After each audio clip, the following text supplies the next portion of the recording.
It's been a while now that we've known that Makabe isn't going to be around for much longer. Now it's officially been confirmed. On July 12th, 2024, Daniel Makabe will wrestle his final match at the Scenic City Invitational.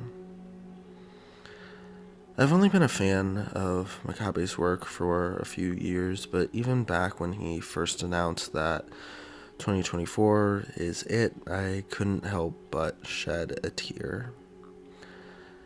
I'd like to start by saying that I am happy that Makabe gets to go out on his own.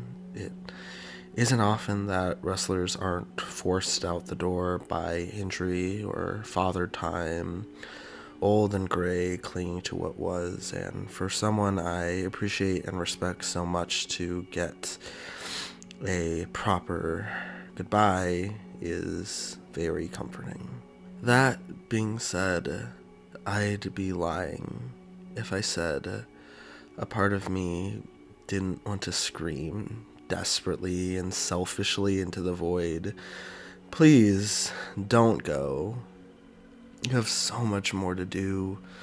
So many dream matches, so many companies and titles and money you've yet to make. It just... I can't help but feel the unfairness of it all. And maybe that's my fault.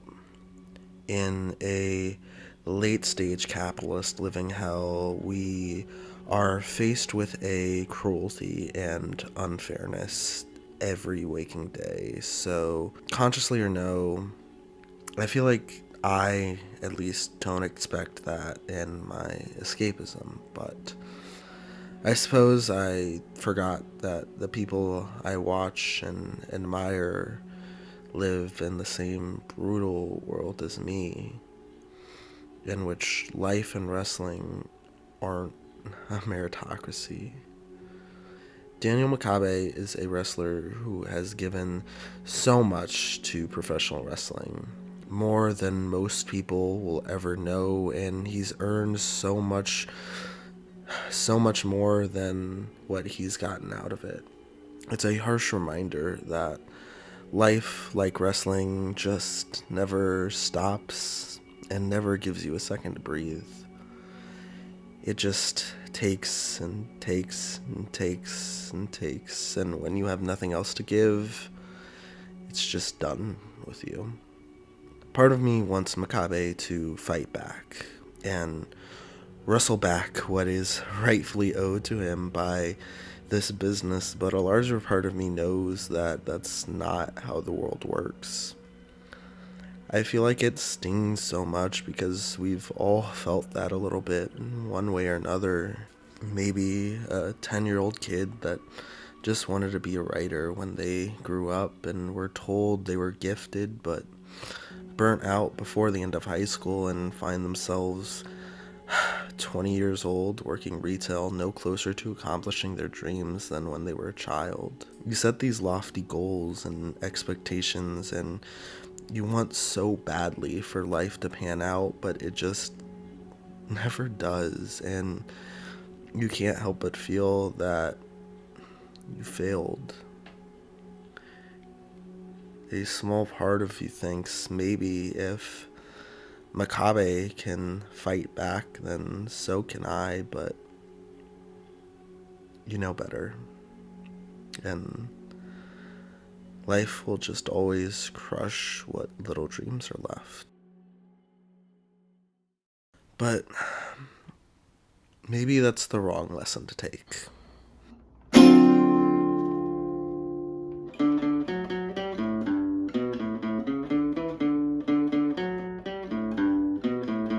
Sure, Makabe never won a major world title or wrestled on a major TV platform or even wrestled Bryan Danielson, but he did wrestle for some 20 years, and day in and day out, he put on some of the best wrestling in the world. He impacted so many people.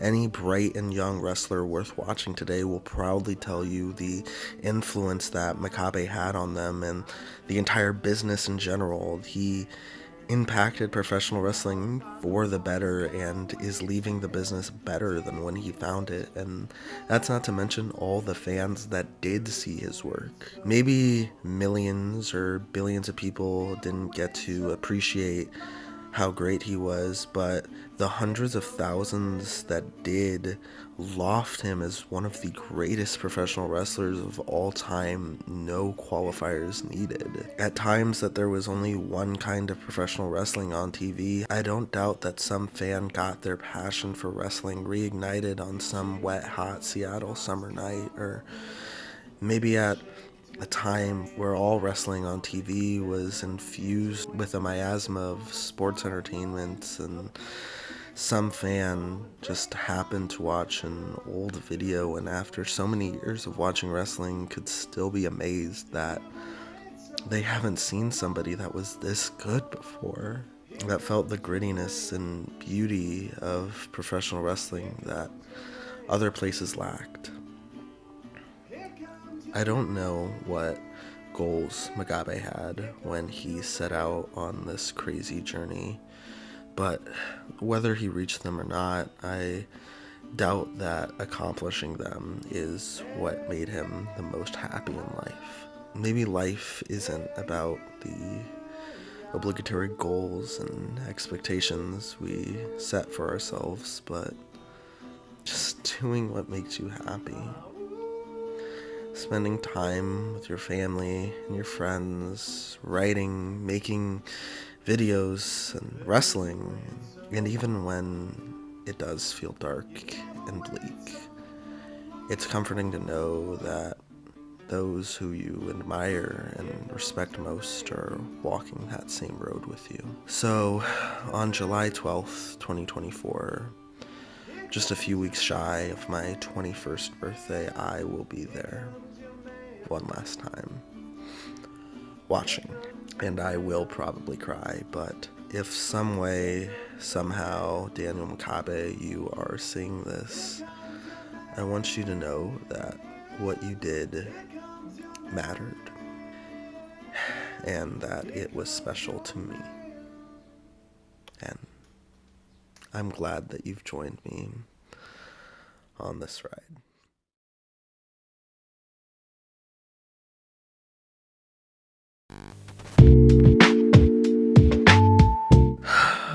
Thank you for watching this impromptu video. I am working on another one, I swear, about another person that I deeply admire, and perhaps Macabre will also come up in that video as well. But I just had some thoughts and feelings about wrestling retirements in general, especially Macabe's, and I wanted to make this. Sorry if it was a little cringe or too far of a deviation from my normal content, but I don't know. I felt that I had to make it. I also wanted to thank Andos for mentioning me in his biggest video of the year.